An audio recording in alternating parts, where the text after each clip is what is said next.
Les silos de Lanceau-Foulon alimentent encore les débats ce soir. Le projet de terminal de transbordement de granules de bois, présenté d'abord comme un important vecteur de développement économique, devient maintenant le sujet d'un profond désaccord entre le maire Labaume et le port de Québec. Alors, Guylaine, Arrimage Québec et le maire s'accusent mutuellement de mentir. Oui, le maire dit le port m'a présenté le projet le 2 octobre. J'avais pas l'impression que c'était aussi massif. On voit le projet ici. Il se justifie en disant que les images qu'on lui a fournies n'étaient pas significatives. Régis Labaume dit on s'est fait avoir. Le port a donné son accord trop vite sans fournir les études demandées.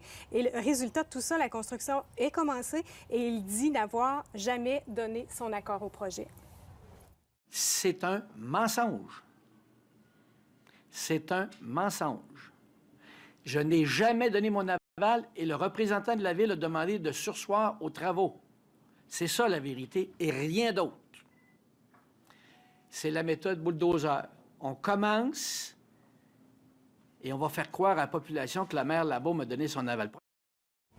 Et en après-midi, Arrimage Québec s'est défendu de mentir là-dedans. Oui, dans un communiqué émis aujourd'hui, on voit l'extrait, le maire Labaume dit le communiqué a déclaré qu'il avait demandé à Arrimage Québec d'effectuer des modifications à son projet. Cela est totalement faux. Nous n'avons jamais rencontré ni discuté avec le maire de Québec dans le cadre du processus d'autorisation du terminal de granules au port de Québec.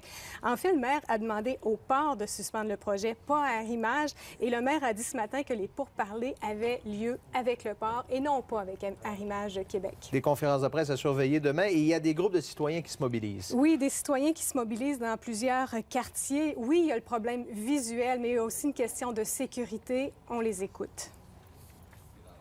Qu'on interpelle les autorités gouvernementales, s'il vous plaît, de stopper rapidement ce projet-là.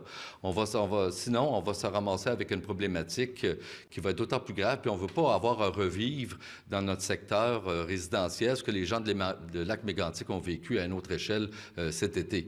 Alors, c'est extrêmement préoccupant. Il n'y a pas juste la question visuelle, mais la question de sécurité. Autre page des silos de la discorde demain, Bruno, le port de Québec et Arrimage Québec tiennent des points de presse. Séparément, faut-il le préciser. Merci, Oui. Guylaine. Merci. Au revoir.